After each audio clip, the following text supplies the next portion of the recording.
Imagine standing in a tight circular formation with 2,000 Scottish spearmen holding 12-foot pikes, knowing you cannot move, cannot dodge, cannot flee for the next 2 to 3 hours, while 1,500 Welsh longbowmen shoot 15,000 arrows per minute, 900,000 per hour, continuously down on your packed ranks, where every few seconds an arrow strikes someone near you.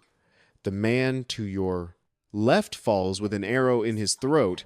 The man behind you is hit in the face. You stand waiting for your turn, knowing that breaking formation means instant cavalry charge and certain death, while staying means slow death by archery with no answer and no hope. July 22, 1298.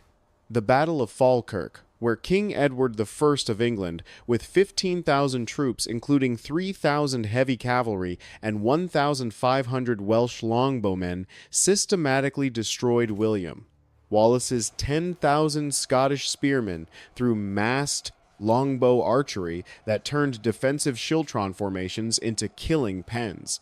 Here's what makes Falkirk a tactical revolution.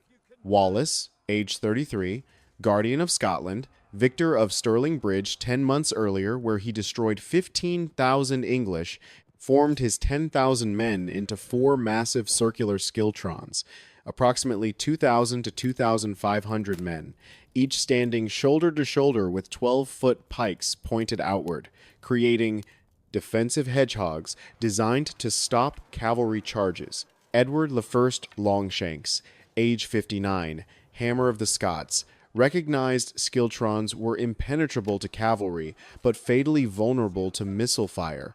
He positioned 1,500 Welsh longbowmen 200 yards from Scottish formations and held 3,000 cavalry in reserve. The arrow storm lasted 2 to 3 hours. 15,000 arrows per minute, raining continuously on packed formations where men couldn't dodge without breaking ranks. Scottish spearmen trapped an impossible choice. Breaking formation meant instant cavalry charge. Staying meant slow death. Approximately half to two-thirds killed or wounded by archery alone before cavalry ever charged. Scottish cavalry nobles fled battlefield, abandoning commoners. When schiltrons thinned from casualties, Edward ordered cavalry charge. Complete rout.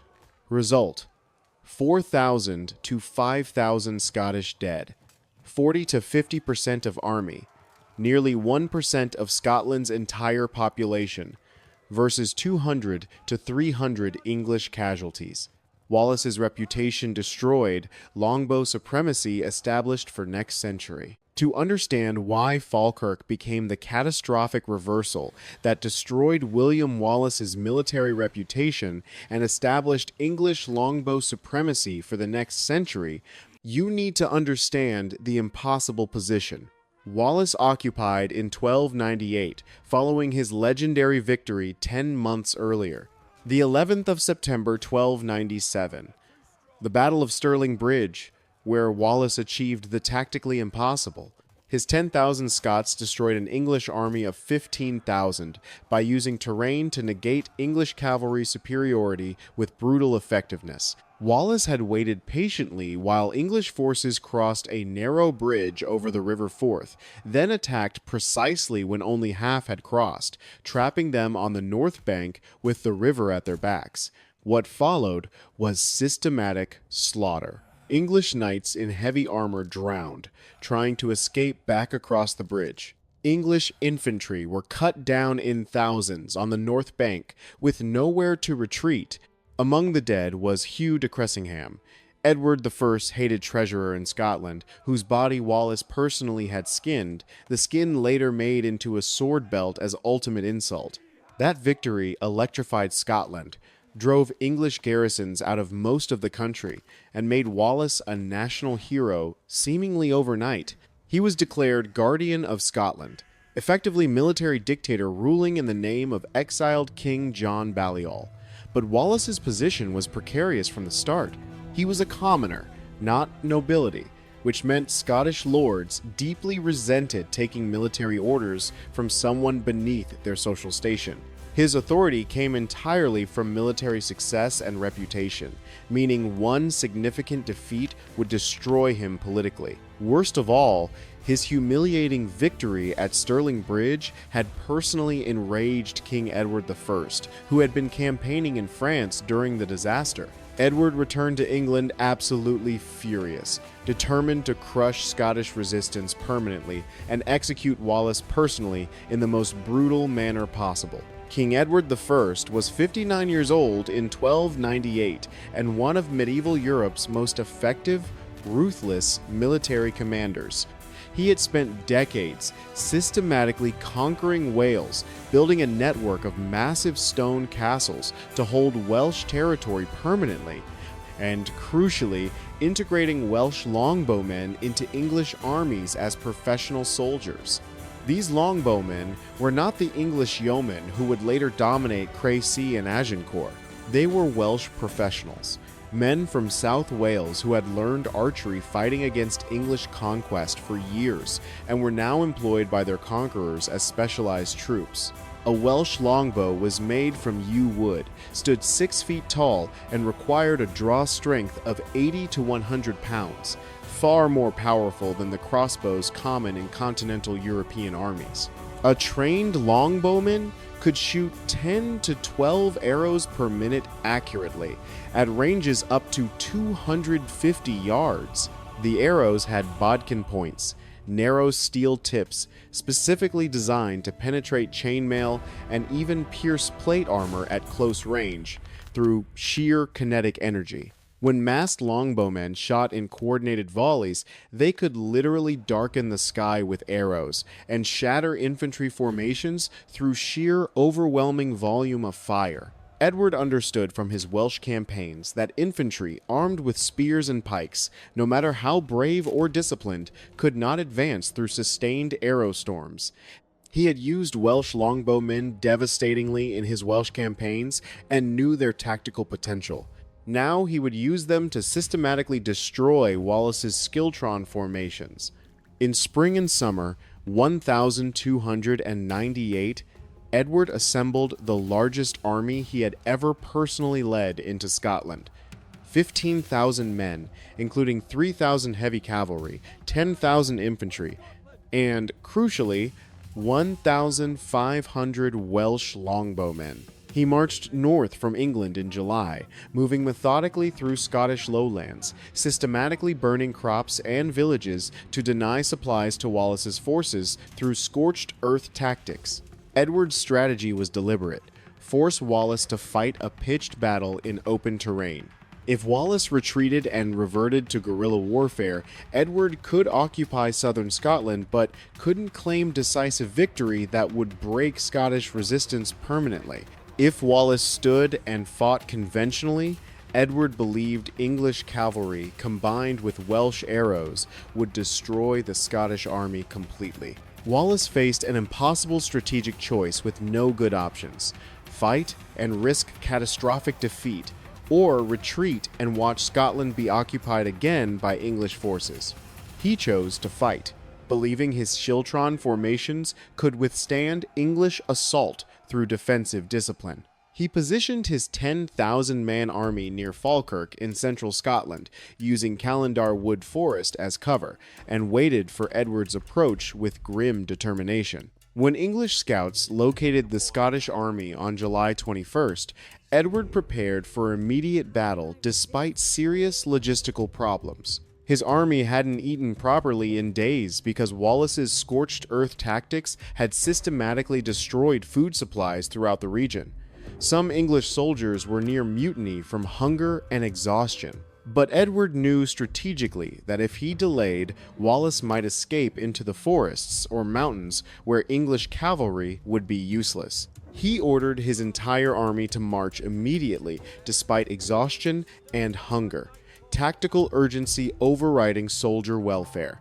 The battlefield at Falkirk was relatively open ground in front of Calendar Wood, gently sloping terrain that gave neither side obvious geographic advantage like Stirling Bridge's narrow crossing. Wallace formed his 10,000 men into 4 massive schiltrons, circular formations of spearmen standing shoulder to shoulder with 12-foot pikes angled outward in every direction. Each schiltron contained approximately 2,000 to 2,500 men packed tightly. These were not professional soldiers or trained warriors. They were Scottish commoners, farmers, townsmen, laborers, armed with long wooden spears and wearing minimal armor, maybe leather jacks or padded gambesons. Most had no helmets, no shields, just their spears and their courage born from desperation. The schiltron was a purely defensive formation, specifically designed to stop cavalry charges through geometric advantage. Horses will not charge into a wall of spikes instinctively. As long as the spearmen held formation discipline and didn't break ranks, cavalry physically couldn't penetrate the bristling hedge of pikes. Wallace also had a small force of cavalry, perhaps 500 mounted nobles and knights positioned on the flanks, and he had a few hundred archers with Scottish bows that were shorter and significantly less powerful than Welsh longbows, but still theoretically capable of harassing enemies. The 4 schiltrons were positioned roughly 100 yards apart across the battlefield, creating 4 separate defensive strongpoints. Wallace's tactical plan was straightforward and seemed sound. Let English cavalry shatter themselves futilely against the impenetrable schiltrons, then counterattack with his own 500 cavalry once the English were disordered and exhausted. It was a plan that could work brilliantly if Edward was tactically stupid enough to charge cavalry directly at prepared spears. Edward I was definitely not stupid. When his army arrived at Falkirk on the morning of July 22nd, and scouts reported the Scottish formations, Edward immediately recognized the tactical situation with experienced clarity. The schiltrons were completely impenetrable to cavalry charges. Sending knights against those pike walls would be suicidal waste. But the formations were fatally vulnerable to sustained missile fire because the men were packed tightly shoulder to shoulder and couldn't disperse or take cover without breaking the defensive integrity that kept them alive. Edward deployed his 1,500 Welsh longbowmen to the front, positioning them roughly 200 yards from the Scottish schiltrons, well within effective range for their powerful bows. He held his 3,000 heavy cavalry in reserve, waiting patiently for the archers to systematically break the Scottish formations before committing his mounted knights. The battle began not with a glorious cavalry charge or heroic close combat, but with Welsh longbowmen methodically shooting volley after coordinated volley of arrows into the packed masses of immobile Scottish spearmen. Contemporary chronicles describe the arrow storm using apocalyptic language, like hail falling from heaven or so thick they darkened the sun itself. The mathematics are staggering when you calculate the volume of fire. 1,500 longbowmen shooting 10 arrows per minute means 15,000 arrows per minute, 900,000 arrows per hour falling continuously on the Scottish formations. These were not precision shots, carefully aimed at individual targets. These were massed volleys, shot in high arcs to descend on the schiltrons from above, where spearmen had absolutely no protection. The geometry was perfect for massacre. The Scots physically couldn't dodge incoming arrows. The formation's greatest strength, its tight packing, creating an impenetrable wall of pikes, became a fatal weakness because men couldn't move to avoid arrows without breaking formation. And if they broke formation even slightly, the 3,000 English cavalry, waiting in reserve, would charge immediately and slaughter them. The slaughter inside the schiltrons was systematic, industrial, and absolutely horrific. Arrows fell continuously from the sky in a rain of death, striking randomly and constantly. A man standing in the front rank was statistically as likely to be hit as a man in the center or rear. Arrows punched through leather and padded armor easily at 200 yards range. They struck heads, necks, shoulders, arms, legs indiscriminately. Men fell screaming with arrows in their throats, their faces, their chests, creating gaps in the formation. Other men immediately moved to fill gaps, stepping over or on wounded comrades, desperately trying to maintain the wall of pikes that kept them alive. But the arrows never stopped falling. Minutes stretched into half an hour of continuous bombardment.